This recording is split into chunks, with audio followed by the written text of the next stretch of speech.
Next term എന്ന് പറയുന്നത് പെർക്വിസിറ്റ്സ് ആണ്. എന്താണ് പെർക്വിസിറ്റ്സ് എന്നുള്ളത് ആദ്യം പറയാം. പെർക്വിസിറ്റ്സ് എന്ന് പറഞ്ഞാൽ സാലറി അല്ലെങ്കിൽ വേജസിൻ്റെ കൂടെ തന്നെ കമ്പനി അല്ലെങ്കിൽ എംപ്ലോയർ എന്തെങ്കിലും ഫെസിലിറ്റീസോ അല്ലെങ്കിൽ സൗകര്യങ്ങളോ എംപ്ലോയിക്ക് കൊടുക്കുന്നുണ്ടെങ്കിൽ അതിനെയാണ് പെർക്വിസിറ്റ്സ് എന്ന് വിളിക്കുന്നത്. ഈ പറയുന്ന പെർക്വിസിറ്റ്സ് ക്യാഷായിട്ട് കൊടുക്കാം, അതുപോലെ കൈൻഡ് വസ്തുക്കളായി കൊടുക്കാം, അതുപോലെ തന്നെ in the form of facilities or amenities സൗകര്യങ്ങളായിട്ടും കൊടുക്കാം. അപ്പോൾ ഈ സാലറിയുടെ കൂടെ തന്നെ എന്തെങ്കിലും സൗകര്യങ്ങളും കാര്യങ്ങളൊക്കെ എംപ്ലോയിക്ക് കൊടുക്കുന്നുണ്ടെങ്കിൽ അതിനെ നമുക്ക് പെർക്വിസിറ്റ്സ് എന്ന് വിളിക്കാം. ഈ പറയുന്ന പെർക്വിസിറ്റ്സിനെ മൂന്നായിട്ട് ഡിവൈഡ് ചെയ്യുന്നു ടാക്സ് പർപ്പസിന് വേണ്ടിയിട്ട്. ഒന്നെന്ന് പറയുന്നത് ടാക്സ് ഫ്രീ പെർക്വിസിറ്റ്സ് ആണ്, അതായത് ടാക്സ് കൊടുക്കാത്ത പെർക്വിസിറ്റ്സ്, അതായത് പറയുന്ന പെർക്വിസിറ്റ്സിനൊന്നും എന്ത് തന്നെ കൊടുക്കണ്ട, ടാക്സ് കൊടുക്കണ്ട. രണ്ടാമത്തെ ടൈപ്പ് എന്ന് പറയുന്നത് ടാക്സബിൾ പെർക്വിസിറ്റ്സ് ആണ്, അതായത് എല്ലാ എംപ്ലോയീസും ടാക്സ് കൊടുക്കേണ്ട പെർക്വിസിറ്റ്സ്, ആ പറയുന്ന പെർക്വിസിറ്റ്സിന് ടാക്സ് കൊടുക്കണം, അതൊക്കെ പഠിക്കും. മൂന്നാമത്തെ ടൈപ്പ് എന്ന് പറയുന്നത് taxable perquisites in the hands of specified category employee, അതായത് സ്പെസിഫൈഡ് കാറ്റഗറി എംപ്ലോയി മാത്രം ടാക്സ് കൊടുക്കുന്ന പെർക്വിസിറ്റ്സ്. അങ്ങനെ മൂന്നായിട്ട് ഡിവൈഡ് ചെയ്യുന്നുണ്ട്. അപ്പോൾ ഓരോന്നായിട്ട് നമുക്ക് പഠിക്കാം. അതിൽ നമ്പർ 1 ടാക്സ് ഫ്രീ പെർക്വിസിറ്റ്സ് ആണ്, അതായത് ടാക്സ് ഫ്രീ ആയിട്ടുള്ള പെർക്വിസിറ്റ്സ്. അതായത് ഇനി പറയാൻ പോകുന്ന പെർക്വിസിറ്റ്സിനൊന്നും തന്നെ എംപ്ലോയി എന്ത് കൊടുക്കണ്ട, ടാക്സ് കൊടുക്കണ്ട. അപ്പം ആദ്യത്തെ നമ്പർ 1 എന്ന് പറയുന്നത് മെഡിക്കൽ ബെനഫിറ്റ്സ് ആണ്. മെഡിക്കൽ ബെനഫിറ്റ്സിനെ രണ്ടായിട്ട് ഡിവൈഡ് ചെയ്യുന്നുണ്ട്. മെഡിക്കൽ ബെനഫിറ്റ്സ് ഇൻ ഇന്ത്യയിൽ കിട്ടുന്ന മെഡിക്കൽ ബെനഫിറ്റ്സ്. രണ്ടാമത്തത് മെഡിക്കൽ ബെനഫിറ്റ്സ് ഔട്ട്സൈഡ് ഇന്ത്യക്ക് പുറത്ത് കിട്ടുന്ന മെഡിക്കൽ ബെനഫിറ്റ്സ്. ഓക്കെ, ആദ്യം ഇന്ത്യയിൽ കമ്പനി എംപ്ലോയിക്ക് കൊടുക്കുന്ന മെഡിക്കൽ ബെനഫിറ്റ്സ് ഏതൊക്കെയാണ് ടാക്സ് ഫ്രീ ആവുന്നതെന്നാണ് പറയാൻ പോകുന്നത്. അതായത് ഫസ്റ്റ് മെഡിക്കൽ ബെനഫിറ്റ്സ് ഇൻ ഇന്ത്യയിൽ വരുന്ന 4 പോയിൻറ്റ്സ് പറയാം. എന്ന് പറയുന്നത് the value of any medical treatment provided to the employee or any member of his family in any hospital maintained by the employer. അതായത് എംപ്ലോയി മെയിൻറ്റെയിൻ ചെയ്യുന്ന ഹോസ്പിറ്റലിൽ എംപ്ലോയിക്കോ അല്ലെങ്കിൽ എംപ്ലോയിയുടെ ഏതെങ്കിലും ഒരു ഫാമിലി മെമ്പറിനോ മെഡിക്കൽ ട്രീറ്റ്മെൻറ്റ് കൊടുക്കുന്നുണ്ടെങ്കിൽ ആ മെഡിക്കൽ ട്രീറ്റ്മെൻറ്റ് അല്ലെങ്കിൽ ആ ഒരു ചികിത്സയ്ക്ക് ചിലവായ എമൗണ്ട് ഉണ്ടാവും, അത് ടാക്സ് ഫ്രീ പെർക്വിസിറ്റ്സ് ആണ്. ഇവിടെ ശരിക്കും ആരുടെ ഹോസ്പിറ്റലാണ്? എംപ്ലോയർ അല്ലെങ്കിൽ കമ്പനിയുടെ ഹോസ്പിറ്റലാണ്. അപ്പോൾ ആ ഹോസ്പിറ്റലിൽ ഫ്രീ ആയിട്ട് ചികിത്സ ആർക്ക് കിട്ടുന്നു? എംപ്ലോയിക്കോ അല്ലെങ്കിൽ അയാളുടെ ഫാമിലി മെമ്പറിനോ കിട്ടുന്നു. അപ്പോൾ ആ ഫെസിലിറ്റീസ് ആരാണ് പ്രൊവൈഡ് ചെയ്യുന്നത്? എംപ്ലോയർ അല്ലെങ്കിൽ കമ്പനിയാണ്. അതുകൊണ്ട് തന്നെ ആ പറയുന്ന മെഡിക്കൽ ബെനഫിറ്റിനെ നമുക്ക് പെർക്വിസിറ്റ്സ് എന്ന് വിളിക്കാം.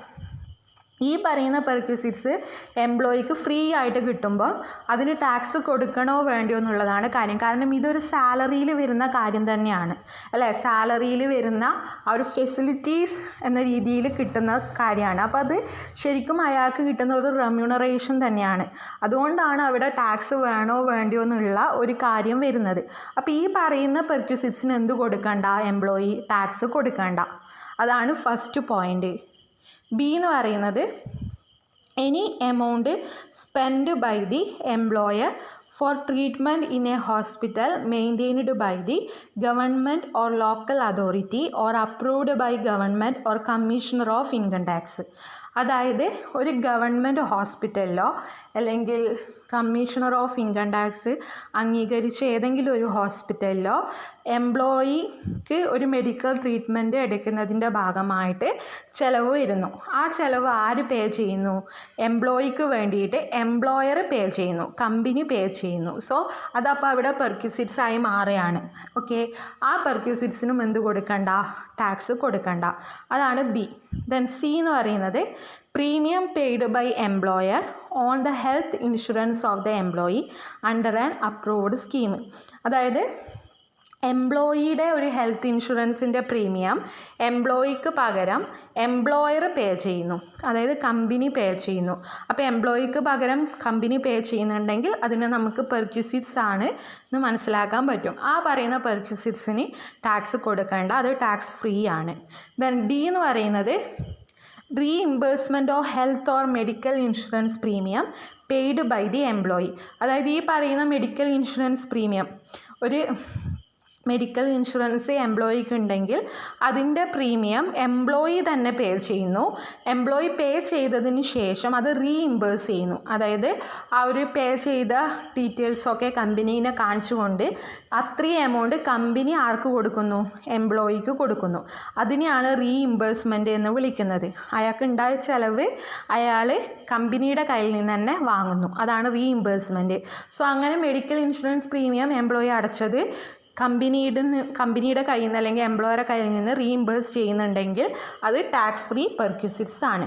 അപ്പം ഇന്ത്യയിൽ ഈ 4 എണ്ണമാണ് വരിക. ദെൻ അതിൽ എക്സ്ട്രാ ഒരു പോയിന്റ് പറയാനുള്ളത്, ഇവിടെ ഒരു ബ്രാക്കറ്റിൽ ഒരു കാര്യം പറയുന്നുണ്ട്. Medical reimbursement or expenditure up to 15,000 in private hospital was not taxable up to the previous year 2017-18. അതായത് ഇവിടെ 4 ടൈപ്പിൽ ആ ABCD പറഞ്ഞ സമയത്ത് A എന്ന് പറയുന്നത് ഏത് ഹോസ്പിറ്റലായിരുന്നു? കമ്പനിയുടെ തന്നെ ഹോസ്പിറ്റലായിരുന്നു. B എന്ന് പറയുന്നത് ഏത് ഹോസ്പിറ്റലായിരുന്നു? ഗവൺമെൻറ് ഹോസ്പിറ്റലോ അല്ലെങ്കിൽ commissioner of income tax approve ചെയ്ത ഹോസ്പിറ്റലോ. അല്ലാതെ ചില സമയത്ത് എംപ്ലോയി പ്രൈവറ്റ് ഹോസ്പിറ്റലിൽ മെഡിക്കൽ ട്രീറ്റ്മെൻറ്റിന് പോവാം. അങ്ങനെ പ്രൈവറ്റ് ഹോസ്പിറ്റലിൽ മെഡിക്കൽ ട്രീറ്റ്മെൻറ്റിന് പോവുകയാണെങ്കിൽ മുമ്പൊക്കെ ആണെങ്കിൽ ആ മെഡിക്കൽ ട്രീറ്റ്മെൻറ്റിൻ്റെ ചിലവ് എംപ്ലോയിക്ക് പകരം എംപ്ലോയർ പേ ചെയ്യുന്നുണ്ടെങ്കിൽ അതിൽ 15,000 രൂപ വരെ ടാക്സ് കൊടുക്കണ്ട. 15,000 കഴിച്ചിട്ടുള്ള ഫിഗറിന് ടാക്സ് കൊടുക്കണ്ടു. പക്ഷേ ഇപ്പം നിലവിൽ അതാണ് ബ്രാക്കറ്റിൽ പറയുന്നത്, from the year 2018-19 it is fully taxable. അങ്ങനൊരു എക്സംഷൻ എമൗണ്ട് ഇല്ല, അത് ഫുള്ളായിട്ട് ടാക്സ് കൊടുക്കണം എന്നാണ് പറയുന്നത്. അതായത് ഒരു പ്രൈവറ്റ് ഹോസ്പിറ്റലാണ് എംപ്ലോയി മെഡിക്കൽ ട്രീറ്റ്മെൻറ്റ് എടുത്തതെങ്കിൽ ആ മെഡിക്കൽ ട്രീറ്റ്മെൻറ്റ് എംപ്ലോയിക്ക് പകരം എംപ്ലോയർ വഹിച്ചാൽ അത് പെർക്വിസിറ്റ്സ് ആണ്. ആ പെർക്വിസിറ്റ്സ് ഫുള്ളി ടാക്സബിൾ ആണ്, അത് ടാക്സ് ഫ്രീ അല്ല എന്നാണ് പറയുന്നത്. B എന്ന് പറയുന്നത് മെഡിക്കൽ ബെനഫിറ്റ്സ് ഔട്ട്സൈഡ് ഇന്ത്യ. അതായത് ഇന്ത്യക്ക് പുറത്ത് എന്തെങ്കിലും മെഡിക്കൽ ബെനഫിറ്റ്സ് കമ്പനി എംപ്ലോയിക്ക് വേണ്ടി കൊടുക്കുന്നതാണെങ്കിൽ അത് ടാക്സ് ഫ്രീ ആണ്. അപ്പോൾ ഏതൊക്കെ കേസിലാണ് അത് ടാക്സ് ഫ്രീ ആവുക എന്നുള്ളതാണ് എയിലും ബിയിലും പറയുന്നത്. എ എന്ന് പറയുന്നത് expenditure on treatment of employee or any member of his family. അതായത് ഇന്ത്യക്ക് പുറത്ത് വെച്ച് എംപ്ലോയിയുടെ മെഡിക്കൽ ട്രീറ്റ്മെൻറ്റിൻ്റെ ആ ഒരു ചിലവോ അല്ലെങ്കിൽ ഏതെങ്കിലും മെമ്പറിന് വേണ്ടിയിട്ടുള്ള മെഡിക്കൽ ട്രീറ്റ്മെൻറ്റ് ആണെങ്കിൽ അതിൻ്റെ ചിലവോ, ആ ചിലവ് മൊത്തം കമ്പനി പേ ചെയ്യുന്നുണ്ടെങ്കിൽ അല്ലെങ്കിൽ എംപ്ലോയർ പേ ചെയ്യുന്നുണ്ടെങ്കിൽ അത് ടാക്സ് ഫ്രീ ആണ്, ടാക്സ് കൊടുക്കണ്ട.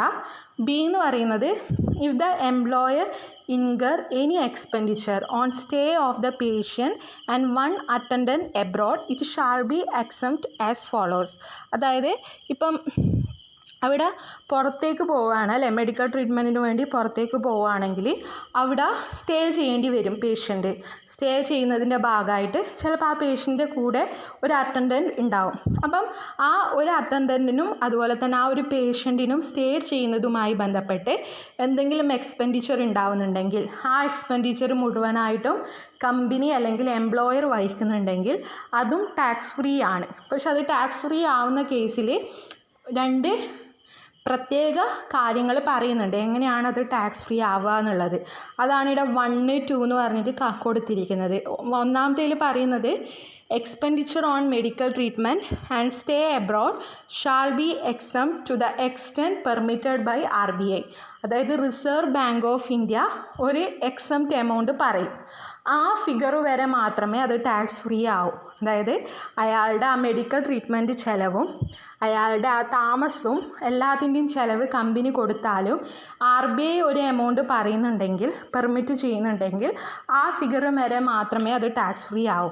ഓക്കെ, അതാണ് ഫസ്റ്റ് പോയിൻ്റ് അതിൽ പറയുന്നത്. സെക്കൻഡ് പറയുന്നത് expenditure on travel shall be fully exempt if gross total income does not exceed 2 lakh. അതായത് ട്രാവലുമായി ബന്ധപ്പെട്ട എക്സ്പെൻഡിച്ചർ ഉണ്ടാവും, ആ ഒരു എബ്രോഡിലേക്ക് എത്താനുള്ള ട്രാവൽ എക്സ്പെൻഡിച്ചർ. അതിൻ്റെ കേസാണെങ്കിൽ അതിപ്പോൾ കമ്പനി കൊടുക്കുന്നുണ്ടെങ്കിൽ എംപ്ലോയർ കൊടുക്കുന്നുണ്ടെങ്കിൽ അത് ഫുള്ളായിട്ട് എക്സംപ്റ്റഡ് ആവും പെർക്വിസിറ്റ്സ് ടാക്സിന്ന്.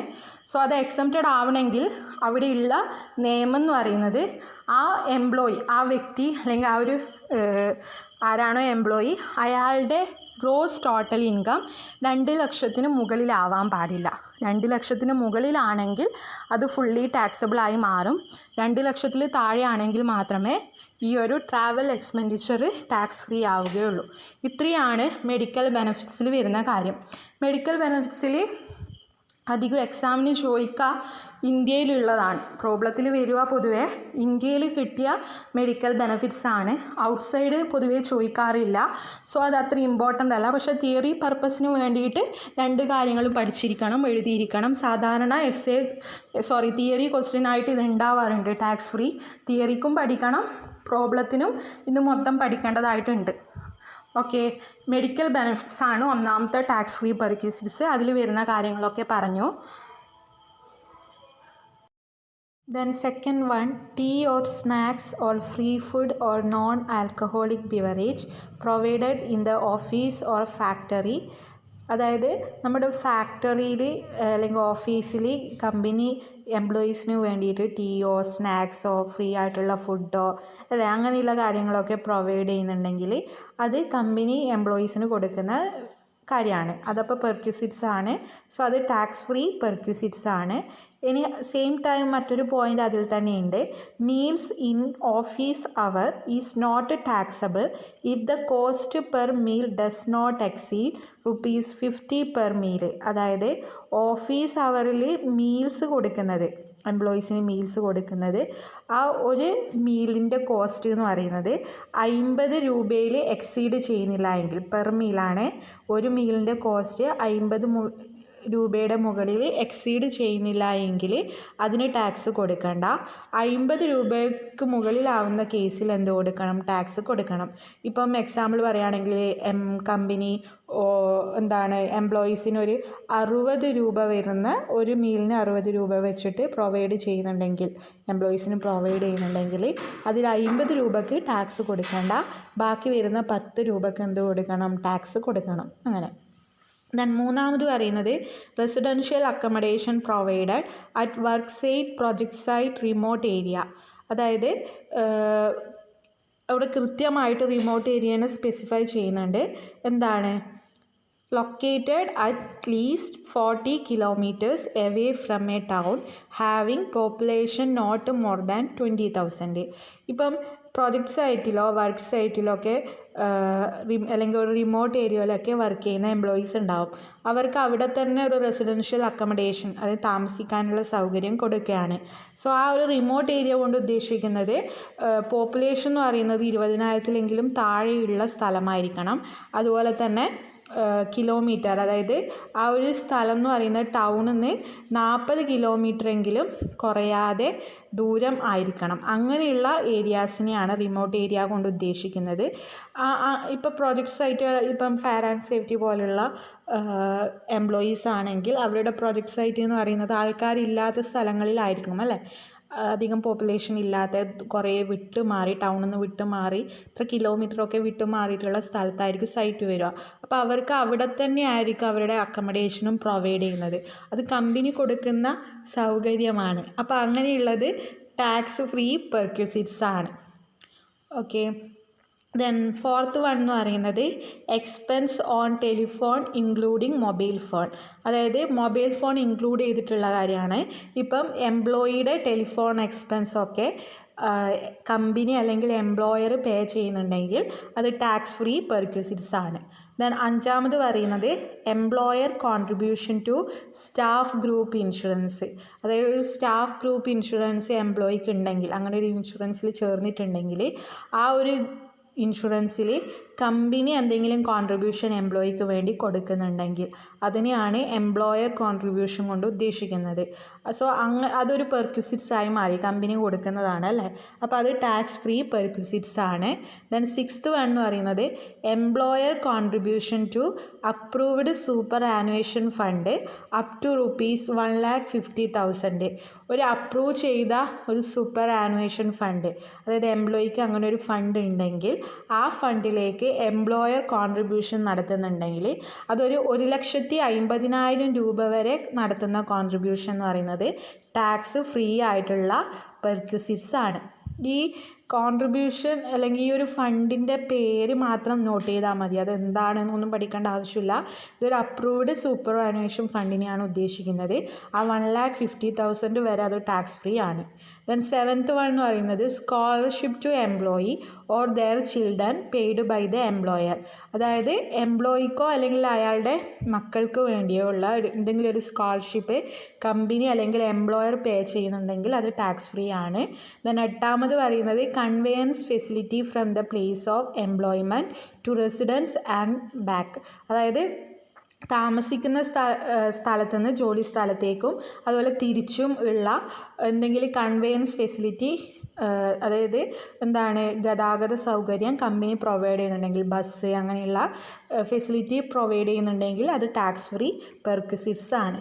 9th വൺ എന്ന് പറയുന്നത് expense on refresher course to employees. Refresher കോഴ്സുമായി ബന്ധപ്പെട്ടിട്ടുള്ള എന്തെങ്കിലും ഒരു എക്സ്പെൻസ് എംപ്ലോയിക്ക് വേണ്ടി കമ്പനി പേ ചെയ്യുന്നുണ്ടെങ്കിൽ അത് ടാക്സ് ഫ്രീ ആണ്. 10th വൺ എന്ന് പറയുന്നത് tax paid by the employer on the value of perquisites. അതായത് എംപ്ലോയിക്ക് കിട്ടേണ്ട പെർക്വിസിറ്റ്സിൻ്റെ മേലെ ടാക്സ് കൊടുക്കേണ്ട സാഹചര്യങ്ങൾ വരും. ചില പെർക്വിസിറ്റ്സിന് ടാക്സ് കൊടുക്കണം എന്ന് പറഞ്ഞല്ലോ. അങ്ങനെ എംപ്ലോയി കൊടുക്കേണ്ട ടാക്സ് എംപ്ലോയിക്ക് പകരം എംപ്ലോയർ കൊടുക്കുന്നുണ്ടെങ്കിൽ അത് ടാക്സ് ഫ്രീ പെർക്വിസിറ്റ്സ് ആണ്. അതായത് എംപ്ലോയി അയാൾക്ക് കിട്ടുന്ന പെർക്വിസിറ്റ്സിൻ്റെ മുകളിൽ ടാക്സ് കൊടുക്കേണ്ടത് എംപ്ലോയർ എംപ്ലോയിക്ക് പകരം ചെയ്യുന്നുണ്ടെങ്കിൽ അതവിടെ വീണ്ടും ഒരു പെർക്വിസിറ്റ്സ് ആയി മാറി. അപ്പം അത് ടാക്സ് ഫ്രീ ആയിട്ടുള്ള ഒരു പെർക്വിസിറ്റ്സ് ആണ്. ദെൻ 11th വൺ എന്ന് പറയുന്നത് perquisites to a government employee posted abroad who is a citizen of India. അതായത് ഇന്ത്യയിലെ സിറ്റിസൺ ആയ ഒരു ഗവൺമെൻറ് എംപ്ലോയി എബ്രോഡിൽ എന്തെങ്കിലും പെർക്വിസിറ്റ്സ് അയാൾക്ക് പ്രൊവൈഡ് ചെയ്യുന്നുണ്ടെങ്കിൽ, എബ്രോഡിൽ വർക്ക് ചെയ്യുന്ന ഒരു ഗവൺമെൻറ് എംപ്ലോയി ആണ്, അത് ഇന്ത്യൻ സിറ്റിസൺ ആണ്, അയാൾക്ക് എന്തെങ്കിലും പെർക്വിസിറ്റ്സ് കൊടുക്കുന്നുണ്ടെങ്കിൽ കമ്പനി അത് ടാക്സ് ഫ്രീ ആണ്. ദെൻ 12th വൺ എന്ന് പറയുന്നത് certain perquisites to high court or supreme court judge. ഹൈക്കോർട്ടിനോ അല്ലെങ്കിൽ സുപ്രീം കോർട്ട് ജഡ്ജിനോ കിട്ടുന്ന ചില പെർക്വിസിറ്റ്സ് ടാക്സ് ഫ്രീ ആണ്. അത് എന്തൊക്കെയാണെന്നൊന്നും പഠിക്കേണ്ട, അത് എക്സാമിന് അധികം ചോദിക്കാത്ത പ്രോബ്ലത്തിൽ വരാത്തൊരു ഐറ്റമാണ്. ജസ്റ്റ് തിയറിക്ക് വേണ്ടി പഠിക്കുക. 13th വൺ എന്ന് പറയുന്നത് rent free house provided to a minister an officer of parliament or a leader of opposition. അതായത് ഒരു മിനിസ്റ്ററിനോ അല്ലെങ്കിൽ പാർലമെൻറ്റ് ഓഫീസർ അല്ലെങ്കിൽ അതിൻ്റെ മെമ്പർ അല്ലെങ്കിൽ ഓപ്പോസിഷൻ ആയിട്ടുള്ള ലീഡേഴ്സ് അവർക്കൊക്കെ ഒരു ഹൗസ് ഫ്രീ ആയിട്ട് താമസിക്കാൻ, റെൻ്റൊന്നും പേ ചെയ്യാത്തൊരു ഹൗസ് ഫ്രീ ആയിട്ട് പ്രൊവൈഡ് ചെയ്യുന്നുണ്ടെങ്കിൽ അതിന് അവർ ടാക്സ് കൊടുക്കേണ്ട ആവശ്യമില്ല, ടാക്സ് ഫ്രീ ആണ്. ദെൻ 14th വൺ എന്ന് പറയുന്നത് laptop and computer provided even for the personal use of the employee. എംപ്ലോയിയുടെ പേഴ്സണൽ യൂസിന് വേണ്ടിയിട്ട് എന്തെങ്കിലും ലാപ്ടോപ്പോ അല്ലെങ്കിൽ കമ്പ്യൂട്ടേഴ്സോ, അതുപോലെ പേഴ്സണൽ യൂസ് മാത്രമല്ല ശരിക്കും ഓഫീഷ്യൽ പർപ്പസിന് വേണ്ടിയിട്ടാണ് ലാപ്ടോപ്പും കമ്പ്യൂട്ടേഴ്സും ഒക്കെ പ്രൊവൈഡ് ചെയ്യുന്നത് എംപ്ലോയീസിന് കമ്പനി. പക്ഷേ അവരത് പേഴ്സണൽ യൂസിന് ഉപയോഗിച്ചാലും അത് ടാക്സ് ഫ്രീ ആയിരിക്കും. ദെൻ 15th വൺ എന്ന് പറയുന്നത് periodicals and journals required for the discharge of the work തീർക്കാൻ വേണ്ടിയിട്ട് എന്തെങ്കിലും ജേണൽസൊക്കെ കൊടുക്കുകയാണെങ്കിൽ, ഫ്രീ ആയിട്ട് കൊടുക്കുകയാണെങ്കിൽ അത് പെർക്വിസിറ്റ്സ് ആണ്, ടാക്സ് ഫ്രീ ആണ്. 16th വൺ എന്ന് പറയുന്നത് interest free or concessional loan note exceeding 20,000. അതായത് കമ്പനി അല്ലെങ്കിൽ എംപ്ലോയിക്ക് ഫ്രീ ആയിട്ട് അല്ലെങ്കിൽ കൺസെഷൻ ആയിട്ട് ലോൺ പ്രൊവൈഡ് ചെയ്യുന്നു, എന്തെങ്കിലും ആവശ്യത്തിന് വേണ്ടി ഒരു ലോൺ കൊടുക്കുന്നുണ്ടെങ്കിൽ ആ ലോണ് ചിലപ്പം ഇൻട്രസ്റ്റ് ഫ്രീ ആയിരിക്കും, ഇൻട്രസ്റ്റ് ഒന്നും പേ ചെയ്യേണ്ട ആവശ്യമില്ല എംപ്ലോയീസ് ആ ലോണിൻ്റെ മുകളിൽ. അങ്ങനെയുള്ള ലോണ് 20,000 എന്ന് പറയുന്ന ഒരു ഫിഗറിൽ എക്സീഡ് ചെയ്യുന്നില്ല. അതായത് 20,000 വരെ മാത്രം, ആ ഒരു ഫിഗർ 20,000 വരെ മാത്രം കൊടുക്കുന്ന ലോണാണെങ്കിൽ അത് ടാക്സ് ഫ്രീ ആണ്. 20,000-ൽ കൂടുതൽ ഫിഗർ ലോണായിട്ട് പ്രൊവൈഡ് ചെയ്യുമ്പോഴാണ് അത് ടാക്സബിൾ ആവുക. ദെൻ 17th വൺ എന്ന് പറയുന്നത് transfer of movable assets after using for more than 10 years. അതായത് 10 വർഷത്തിലധികം ഉപയോഗിച്ചതിന് ശേഷം എന്തെങ്കിലും ഒരു മൂവബിൾ അസറ്റ് കമ്പനി ട്രാൻസ്ഫർ ചെയ്യുന്നുണ്ടെങ്കിൽ, എംപ്ലോയിക്ക് ട്രാൻസ്ഫർ ചെയ്യുക എന്ന് പറഞ്ഞാൽ എന്താണ്, കൈമാറ്റം, മുഴുവൻ അതിൻ്റെ എല്ലാ ഓണർഷിപ്പ് ആർക്ക് കൊടുക്കുക, എംപ്ലോയിക്ക് തന്നെ കൊടുക്കുക. അങ്ങനെ ട്രാൻസ്ഫർ ചെയ്യുന്നുണ്ടെങ്കിൽ അത് ടാക്സ് ഫ്രീ ആണ്. ഇത് ഈ ഒരു മൂവബിൾ അസറ്റ് കൊണ്ട് ഉദ്ദേശിക്കുന്നത് computer, electronic items and car, ഇതൊന്നും അതിൽ വരില്ല. മറ്റ് രീതിയിലുള്ള മൂവബിൾ അസറ്റ്, ഇതിൽ കമ്പ്യൂട്ടർ വരില്ല, ഇലക്ട്രോണിക് ഐറ്റംസ് ഒന്നും തന്നെ വരില്ല, കാറും വരില്ല. മറ്റു രീതിയിലുള്ള മൂവബിൾ അസറ്റൊക്കെ നിങ്ങൾ പഠിക്കും. ആ മൂവബിൾ അസറ്റ് 10 വർഷത്തിലധികം ഉപയോഗിച്ചതിന് ശേഷമാണ് കമ്പനി എംപ്ലോയീസിന് ട്രാൻസ്ഫർ ചെയ്യുന്നതെങ്കിൽ അത് ടാക്സ് ഫ്രീ ആണ്. എന്നാൽ ലാസ്റ്റ് വൺ എന്ന് പറയുന്നത് ലീവ് ട്രാവൽ കൺസെഷൻ ആണ്. ലീവ് ട്രാവൽ കൺസെഷൻ എന്ന് പറഞ്ഞാൽ എന്താണ്, ട്രാവലിങ്ങിനൊക്കെ നിങ്ങൾ കൺസെഷൻ ലീവ് എടുത്ത് ടൂറിനൊക്കെ പോകുന്നുണ്ടെങ്കിൽ അതിനെന്തെങ്കിലും ട്രാവൽ കൺസെഷൻ കിട്ടുന്നുണ്ടെങ്കിൽ കമ്പനി കൊടുക്കുന്നുണ്ടെങ്കിൽ അത് പെർക്വിസിറ്റ്സ് ആണ്, അത് ടാക്സ് ഫ്രീ ആണ്. അപ്പോൾ ഇത്രയാണ് ടാക്സ് ഫ്രീ പെർക്വിസിറ്റ്സ്. ഓക്കെ, ഇനി പഠിക്കേണ്ടത് ടാക്സബിൾ പെർക്വിസിറ്റ്സ് ആണ്. ടാക്സബിൾ പെർക്വിസിറ്റ്സ് നമ്മൾ 2 രീതിയിൽ പറഞ്ഞിട്ടുണ്ടായിരുന്നു. ഒന്ന് എല്ലാ എംപ്ലോയീസ് ടാക്സ് കൊടുക്കേണ്ട ടാക്സബിൾ പെർക്വിസിറ്റ്സും, ചിലത് സ്പെസിഫൈഡ് കാറ്റഗറി എംപ്ലോയി മാത്രം ടാക്സ് കൊടുക്കേണ്ട ടാക്സബിൾ പെർക്വിസിറ്റ്സും. അത് നെക്സ്റ്റ് ക്ലാസ്സിൽ പറയാം.